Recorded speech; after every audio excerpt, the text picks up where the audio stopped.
அடுத்து வரும் நிகழ்ச்சியானது ஜாய்ஸ் மேயர் ஊழியங்களின் நண்பர்கள் மற்றும் பங்காளர்களால் தாங்கப்படுகிறது.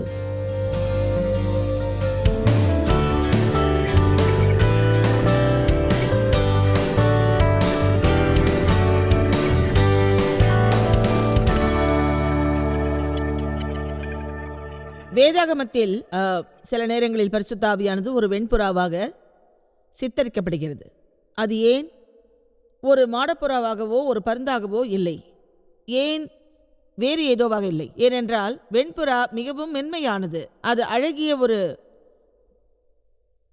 பறவை மட்டுமல்லாமல் அது ஒரு கனிவானது. அதுபோல் பரிசுத்த ஆவியும் கனிவானது. ஆனால் பரிசுத்த ஆவி ஒரு வெண்புறா அல்ல. வேதத்தில் அது சித்தரிக்கப்படுவது எண்ணெயாக, காற்றாக, ஒரு புறா மூலமாக. நாம் மத்தேயு 3:16 ஒரு நிமிடம் பார்த்தால், இயேசுவின் ஞானஸ்நானத்தின் போது பரிசுத்த ஆவி இறங்கி வந்ததை அறியலாம். இயேசு ஞானஸ்நானம் பெற்று ஜலத்திலிருந்து கரையேறின உடனே இதோ வானம் அவருக்கு திறக்கப்பட்டது. தேவ ஆவி புறாவைப் போல இறங்கி தம்மேல் வருகிறதை கண்டார். அது 4 சுவிசேஷத்தில் 3 இடத்தில் கூறப்பட்டுள்ளது. அந்த ஆவியானது ஒரு அளவோடு இல்லாமல் எல்லா பகுதிகளிலும் நிறைந்திருந்தது என்று சில வசனங்கள் தெரிவிக்கின்றன. அவரிடம் அளவின்றி ஆவி இருந்தது என்பதை நான் நேசிக்கிறேன். நம் எல்லோரிடமும் பரிசுத்த ஆவி உள்ளதை நான் அறிவேன். ஆனால் நம் வாழ்வில் சில நேரங்களில் பரிசுத்த ஆவி அளவாக உள்ளது. ஏனென்றால் அந்த அருமையான, அழகான, கனிவான, அன்பான, இரக்கமான, ஆறுதலான பரிசுத்த ஆவி நமது அனைவரது வாழ்விலும் பூரணமாக நிறைந்திருப்பதற்கு ஏற்றபடி நடந்து கொள்வதை நாம் எப்போதும் அறியாமல் உள்ளோம். அது கனிவானது. நான் என்ன பேசுகிறேன் என்பதற்கு உதாரணம் சொல்கிறேன். ஒரு கதையை நான் கேட்டேன். நியூயார்க்கின் ஒரு குடியிருப்பில் ஒரு தம்பதிகள் வாழ்ந்தனர். கோடையில் அது மிகவும் வெப்பமாக இருந்தது. எனவே அவர்கள் வீட்டு ஜன்னலை திறப்பார்கள். அங்கிருந்த ஜன்னலின் ஓரத்தில் புறாக்கள் அடிக்கடி வந்து தங்களுக்காக கூடுகள் கட்டும். அதை பார்த்து அந்த தம்பதிகள் விவாதிப்பார்கள், தூற்றுவார்கள், கடுமையாக வாதாடுவார்கள். ஆனால் புறாக்கள் எப்போதும் அங்கே தங்கும். ஒரு முறை ஒரு வெண்புறா அங்கே அடிக்கடி வருவதை இருவரும் பார்த்தார்கள். அது பற்றி விவாதித்தார்கள். பிறகு அந்த புறா அந்த இடத்தை விட்டு பறந்து சென்றது. நீங்கள் விரும்பினால் ஒரு பறவை மதத்தில் இருக்கலாம்.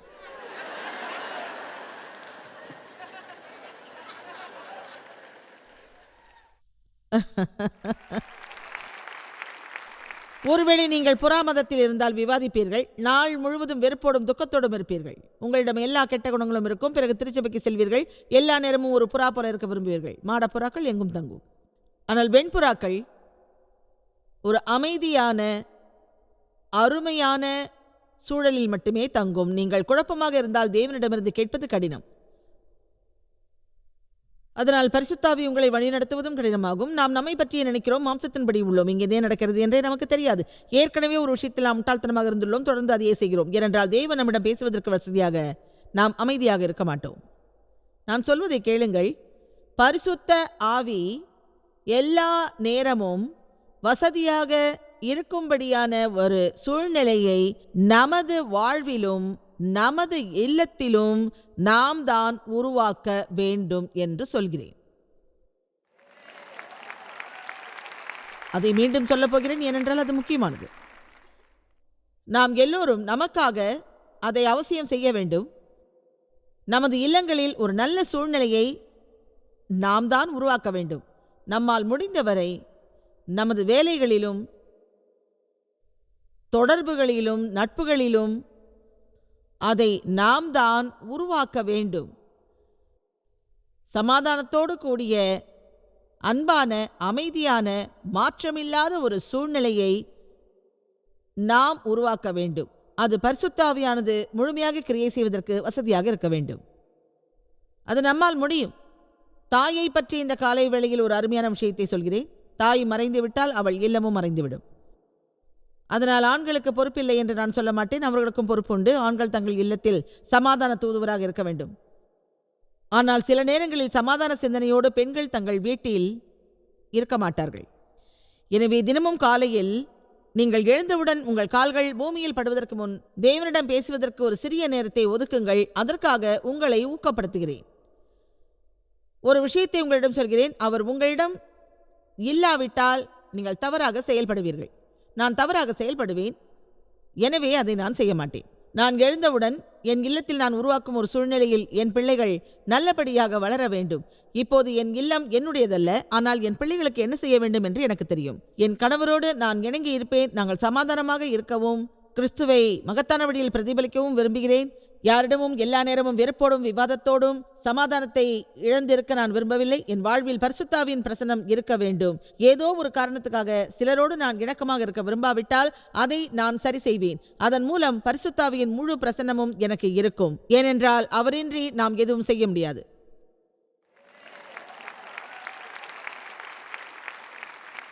நேர்மையாக சொல்கிறேன், இன்றைய உலகில் பரிசுத்தாவி பற்றி தேவையான அளவு யாரும் அறியவில்லை. நான் இந்த ஊழியம் செய்வதற்கு அதுவும் ஒரு காரணம். நான் தொடர்ந்து 12 வருடங்கள் திருச்சபைக்கு சென்றதை பற்றி நேற்றிரவு பகிர்ந்தேன். அங்கு நான் தவறாமல் சென்றேன். திருச்சபை குழுவில் இருந்தேன். அந்த திருச்சபையில் தேவ் மூத்த உறுப்பினராக இருந்தார். இருந்தாலும் எங்களுக்கு எந்த வகையிலும் அதில் அக்கறை இல்லை. நான் அக்கறையை பற்றி குறிப்பிடுவதென்றால் அது வெற்றியாகும். உங்களுக்கு ஏன் எந்த வெற்றியும் இல்லை என்று நீங்கள் கேட்கலாம். தேவனிடம் இருப்பது எல்லாம் எனக்கு தெரியும், ஆனால் என்னிடம் இருப்பது எதுவும் தெரியாது. அவர் வல்லமை பற்றி எனக்கு தெரியும். உலகில் பரிசுத்தாவி உள்ளதை அறிவேன், ஆனால் அவர் எனக்குள் வந்து வாசம் செய்ய விரும்புகிறாரா, நெருங்கி தோழமையில் இருக்க விரும்புகிறாரா என்று எனக்கு தெரியாது. எனக்கு ஒரு ஆபத்து இருந்த போது தேவனை அழைத்தேன், ஆனால் நான் ஆபத்தில் உள்ளேன் என்பதை அதுவரை நான் உணரவில்லை. அம்மாதிரியான சிறிய விஷயங்களை எல்லாம் நானே கையாண்டேன். பிறகு பெரிய விஷயங்களை சந்திக்கும் போது அதை தேவனிடம் கொண்டு சென்றேன். அப்போதுதான் எல்லா விஷயமும் தேவனுக்கு சிறியது என்று நான் உணர்ந்தேன். எனவே நமது வாழ்வில் நடைபெறும் எல்லாவற்றிலும் அவர் இருக்க நாம் இடமளிக்க வேண்டும். எனவே இங்கிருந்து நான் செல்வதற்கு முன்பாக நான் சொல்ல விரும்புவது, பரிசுத்த ஆவி மிகவும் மதிப்பானது, நமக்கு தேவைப்படுவது.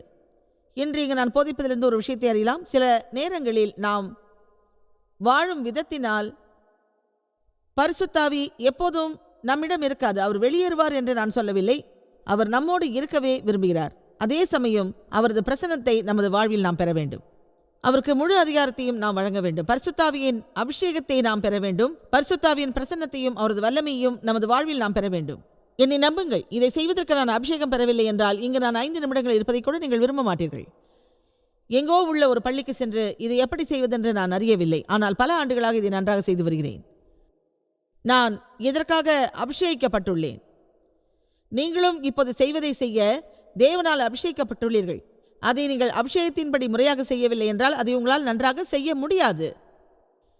நீங்கள் வியாபாரத்தில் வெற்றியோடு இருக்க விரும்பினால் அந்த வெற்றியை பெற 12 தொகுதி சீரியல்களை பார்க்க வேண்டியது இல்லை. உங்கள் வாழ்வில் உங்களை வழிநடத்தி என்ன செய்ய வேண்டும் என்பதை காட்ட பரிசுத்தாவியை நீங்கள் அதிகமான அளவில் பெற வேண்டும். எனவே பரிசுத்தாவி மிக மதிப்பானது. நம்மால் முடிந்தவரை பரிசுத்தாவியோடு எல்லா வழியிலும் நாம் ஒத்துழைக்க வேண்டும். அப்போது அது நம்மோடு எந்நேரமும் இருக்கும், நம்மோடு வாழும். எனவே அந்த ஆவியை குறிப்பிட்ட அளவில்லாமல் நம் வாழ்க்கையில் நாம் பெற முடியும். ஒரு சிறிய உதவியோடு நான் ஒதுங்கிவிட மாட்டேன். மக்களுக்கு முழுமையாக உதவவே விரும்புகிறேன். மக்களை ஆசீர்வதிக்கவே விரும்புகிறேன். என் மனதை என்னிலிருந்து அகற்றவே விரும்புகிறேன். சுயநலத்திலிருந்து விடுபடவே நான் விரும்புகிறேன். அன்பில் சந்திரிக்கவே விரும்புகிறேன். அதை செய்வதற்கு எனக்கு பரிசுத்தாவி தேவை. எல்லோரும் சொல்லுங்கள், எனக்கு பரிசுத்தாவி தேவை. அடுத்து நாம் எபேசியர் 4 பார்ப்போம். பரிசுத்த ஆவியை நாம் வருத்தத்துக்குள்ளாக்கலாம் என்று அதில் உள்ளது. அந்த வாக்கியம் உங்களுக்கு மோசமாக தெரியலாம். பரிசுத்தாவியை வருத்தத்துக்குள்ளாக்குவதை கற்பனை செய்து பாருங்கள். அதை நாம் செய்கிறோம் என்பது உறுதி. அது நாம் உணர்வதை காட்டிலும் சற்று கூடுதலாக இருக்கும்.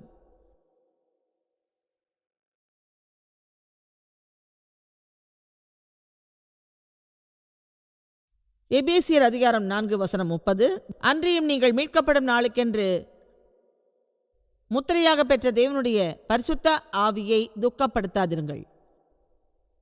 விரிவாக்கத்தில் என்ன எழுதியிருக்கிறது என்றால், குற்றப்படுத்தி துயரப்படுத்தாதிருங்கள். அவரால் நீங்கள் முத்திரையாக்கப்பட்டுள்ளீர்கள். நீங்கள் மீட்பு நாளுக்காக காத்துள்ளீர்கள். கிறிஸ்துவின் மூலம் விடுதலை பெற உள்ளீர்கள். எனவே இந்த அருமையான ஈவை தேவன் நமக்காக வழங்கியுள்ளார். பரிசுத்த ஆவியால் நாம் முத்திரையிடப்பட்டு பாதுகாப்பாய் உள்ளோம். அது பற்றி சிந்தியுங்கள். ஒரு கடைக்கு சென்று சில பொருட்களை நீங்கள் வாங்குகிறீர்கள். அவை கெட்டு போகாமல் இருக்க அதை சீல் செய்வீர்கள். அதற்குள் எதுவும் செல்லாமல் இருப்பதை உறுதி செய்வீர்கள். அந்த உண்மையை நான் நேசிக்கிறேன். நாம் பரிசுத்த ஆவியில் முத்திரையிடப்பட்டுள்ளோம்.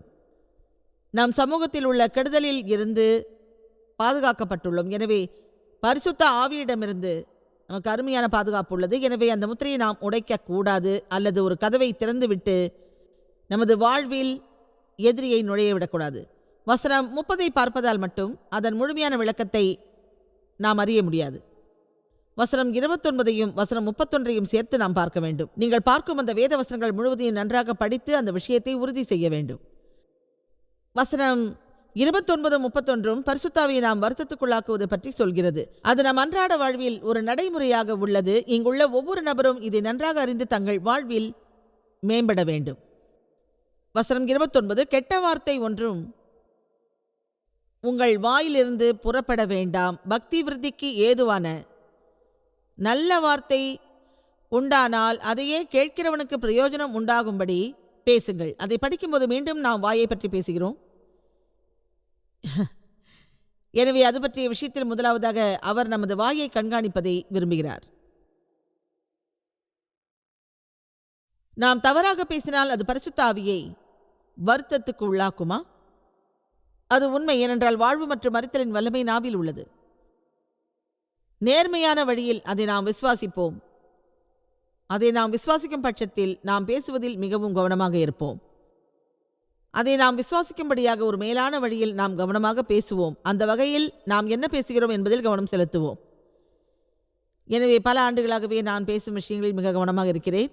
அதை தினசரி அடிப்படையில் நான் படிக்கிறேன், தொடர்ந்து அதை செய்கிறேன். சென்ற வாரம் காலையில் தேவனுடனான தோழமையில் நான் இருந்தபோது வார்த்தையின் வல்லமை பற்றி பைபிளில் உள்ளதை படித்தேன். ஏனென்றால் நான் ஒரு பேச்சாளி. பொதுவாக பேச்சாளிகளாக இருப்பவர்கள் பெரிய பிரச்சனைகளில் சிக்கிக்கொள்வதுண்டு. ஏனென்றால் சில நேரங்களில் அவர்கள் பேசுவதில் தொடர்ந்து பேசுவதில் தங்களை அறியாமல் சில விஷயங்களை பேசிவிடுவார்கள். ஆமென்.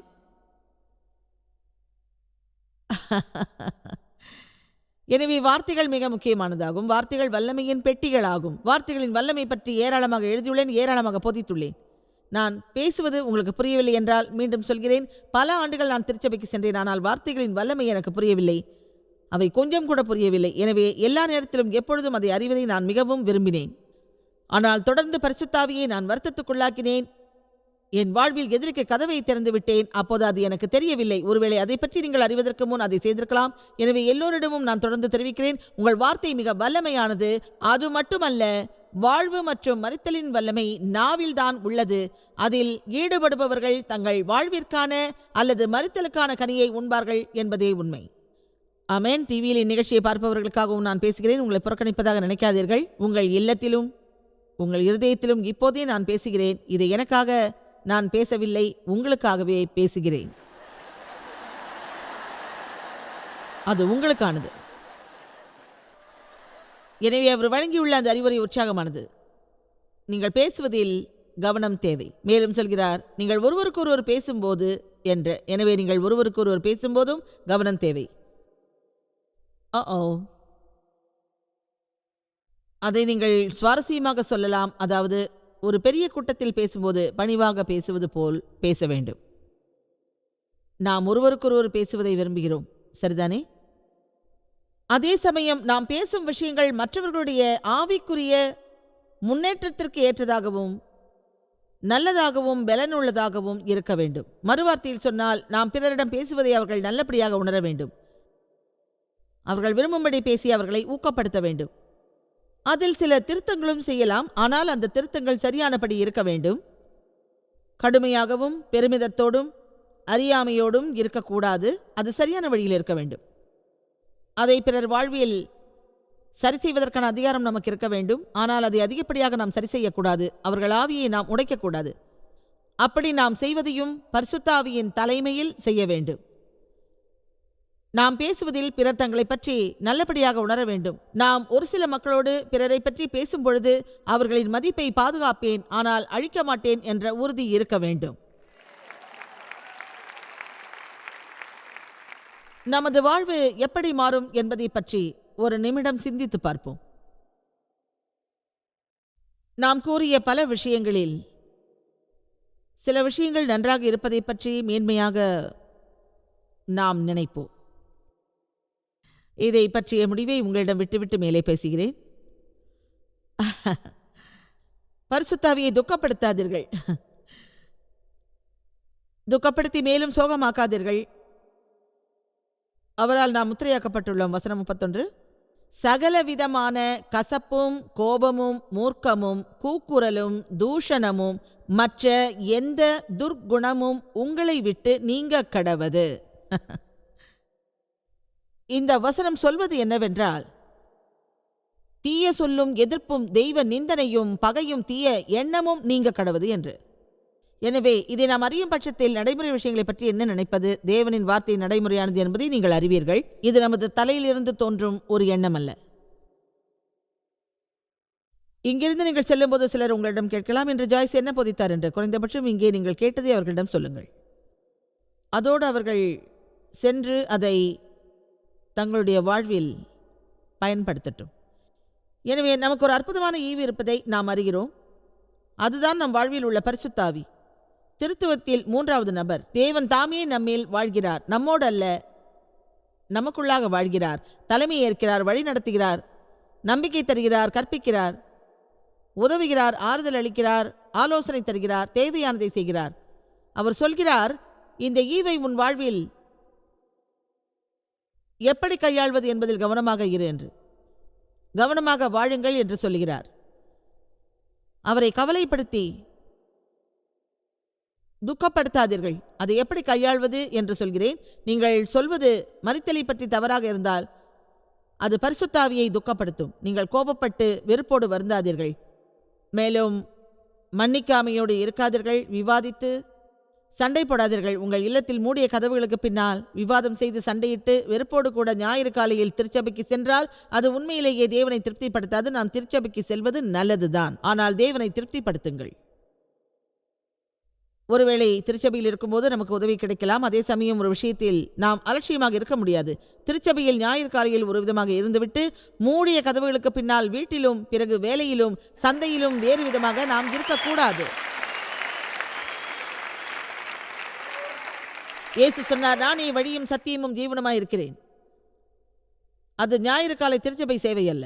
அவர் தமது சீஷர்களிடம் சொன்னார், என்னிடம் வந்து அறிந்து கொள், நான் பணிவோடு மதிப்போடு இரக்கத்தோடு தாழ்மையோடு இருப்பேன். என்னிடம் கடுமையோ கடினமோ மன அழுத்தமோ இல்லை.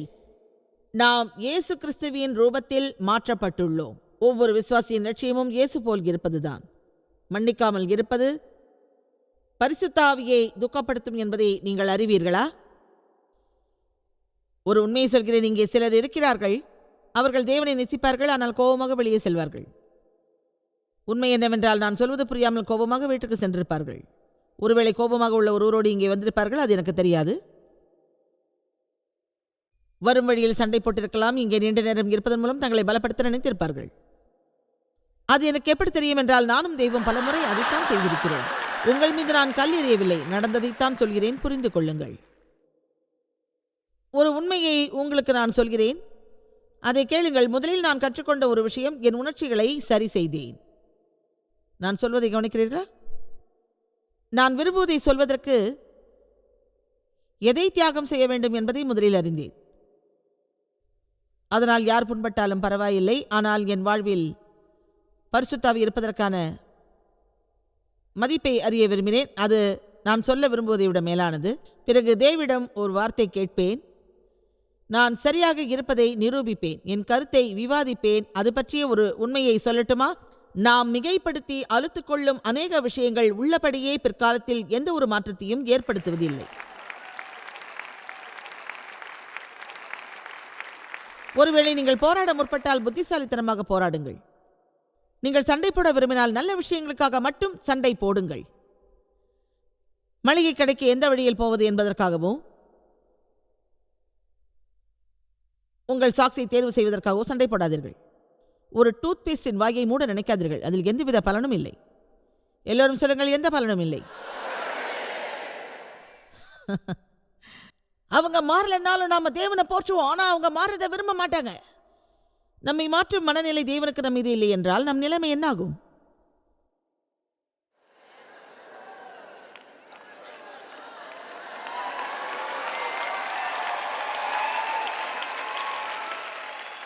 உங்க அம்மா தான் உங்களுக்கு உதவி இருப்பாங்க இல்லையா?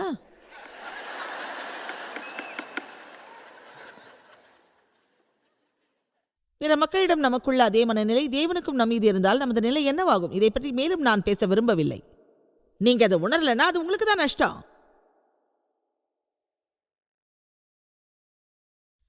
அது சீக்கிரம் நடக்கலைன்னா இங்கிருந்து நான் வெளியே போயிடுவேன்.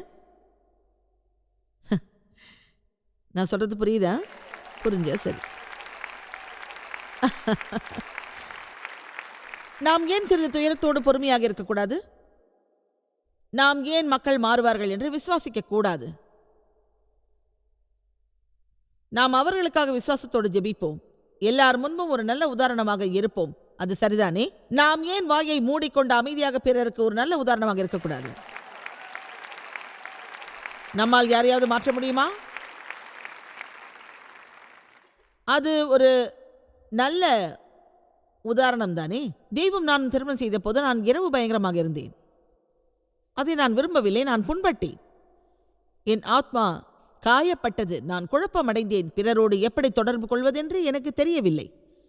ஆனால் தேவ் ஒரு முதிர்ச்சியுள்ள விசுவாசி. முதிர்ச்சியுள்ள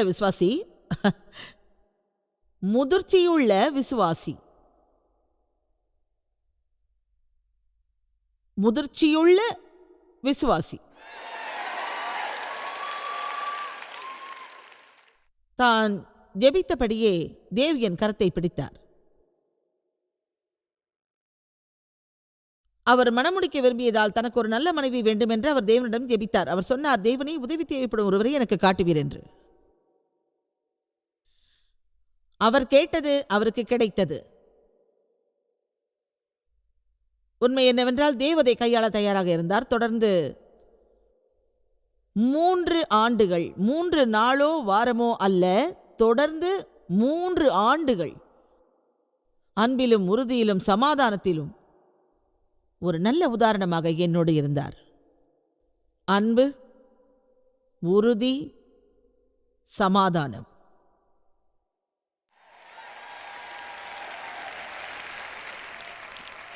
அது எனக்கு ஒரு புதிய அனுபவம். நான் ஒரு மோசமான சூழ்நிலையில் வளர்ந்தேன். உண்மையிலேயே அதுவரை சமாதானம் என்றால் என்ன என்பது எனக்கு தெரியாது. உங்களிடம் ஒரு உண்மையை சொல்கிறேன், அன்பு எப்படி இருக்கும் என்றும் எனக்கு தெரியாது. அதில் அனுபவம் இல்லாமல் இருக்கலாம். அது எப்படி இருக்கும் என்று யாராவது சொன்னாலும் சரியாக வராது. யாராவது அதை காட்ட வேண்டும். எவ்வளவு முக்கியம் என்று யாராவது காட்ட வேண்டும். விசுவாசிகள் என்ற முறையில் இந்த உலகில் நாம் அன்போடு இருக்க வேண்டும். அதை அறிய எல்லோரும் திருச்சபைக்கு செல்லுங்கள். அங்கு சென்றால்தான் அந்த அனுபவம் உங்களுக்கு கிடைக்கும் என்று நீங்கள் சொல்லக்கூடாது. இது ஒன்றும் தாமதமல்ல. என்னை பற்றி தெரிந்து கொள்வதற்கு தேவ் நீண்ட காலம் எடுத்துக்கொள்ளவில்லை. எனவேதான் நம்மை உப்பும் ஒளியும் என்று வேதம் சொல்கிறது. நம் வாழ்வில் நம்மிடம் உள்ளது பிறருக்கும் பயன்படுவதாக இருக்க வேண்டும். நான் மாறுவதை பற்றி தேவ் எதுவுமே பேசவில்லை. அதற்காக நான் தேவனுக்கு நன்றி சொல்கின்றேன். இன்னொரு விஷயமும் நான் சொல்கிறேன். தேவனுடைய வாழ்க்கையில் பரிசுத்த ஆவியின் வல்லமை இருந்தது. அதற்கு காரணம் தேவ் எனக்கு செய்ததை வேறு யாரும் செய்திருக்க முடியாது. பரிசுத்த ஆவியின் வல்லமை இல்லாவிட்டால் அது நிகழ்ந்திருக்காது. இந்த வார இறுதியில் உங்களிடம் நான் பேசியது நினைவிருக்கிறதா? பரிசுத்த ஆவியின் முழு வல்லமையும் உங்களுக்குள் இருக்கும். அது உங்கள் வாழ்வின் எல்லா பகுதியிலும் பெருக்கெடுக்கும். தேவனோடு உள்ள நெருங்கிய தோழமை மூலம் அதனை பாதுகாப்பதை நீங்கள் அறிய வேண்டும். அப்போது தேவன் உங்களை பயன்படுத்துவார் என்று நான் உறுதியாக சொல்கின்றேன். அவர் கடினமான இடங்களில் உங்களை வைத்தாலும் அங்கே இருங்கள். தேவ மகிழ்ச்சியாக இருந்ததைப் போல். என் குணத்தை அவர் விரும்பாமல் இருக்கலாம், ஆனால் அது அவர் மகிழ்ச்சியை பறிக்கவில்லை. அவரிடம் ஒரு நல்ல குணம் இருந்தது. நான் மகிழ்ச்சியாக உள்ளேன், நீயும் என்னோட மகிழ்ச்சியாக இரு. அப்படி இல்லாவிட்டால் நான் மகிழ்ச்சியாகவே இருப்பேன். நான் சொல்லும் விஷயத்தை கவனிங்கள். தேவனில் நீங்கள் முழுவதுமாக இருந்தால், பரிசுத்த ஆவியின் வல்லமை உங்கள் வாழ்வில் இருந்தால், உங்கள் சூழ்நிலையும் சரி, உங்களை சுற்றியிருக்கும் மக்களும் சரி, உங்கள் மகிழ்ச்சியை பறிக்க முடியாது. அது சரிதானே?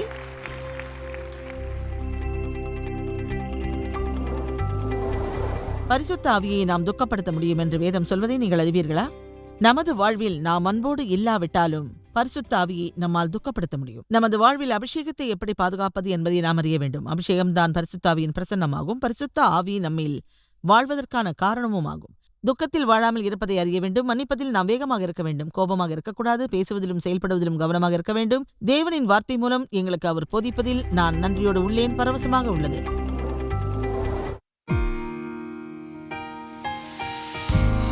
இந்த ஊழியத்தை உலகமெங்கும் சாத்தியமாக்கும் நண்பர்களுக்கும் பங்காளர்களுக்கும் எங்களது நன்றியையும் பாராட்டுகளையும் தெரிவிக்கிறோம். ஒன்றாய் இணைந்து நாம் பசி உழவுகளை போஷித்து உடைகளை கொடுத்து தேசங்களுக்கு சுவிசேஷத்தை சொல்லி வருகிறோம். எங்களை தொடர்பு கொண்டு www.jmumindia.org உங்கள் ஜெபத் தேவைகள் மற்றும் எங்களின் வெளியீடுகள் பற்றி அறிந்து ஜாய்ஸ் அவர்கள் நிகழ்ச்சிகளை அறிந்து எங்களோடு இணைந்து தேவ அன்பை உலகிற்கு பரவச் செய்யுங்கள். அடுத்து வரும் நிகழ்ச்சியானது ஜாய்ஸ் மேயர் ஊழியங்களின் நண்பர்கள் மற்றும் பங்காளர்களால் தாங்கப்படுகிறது.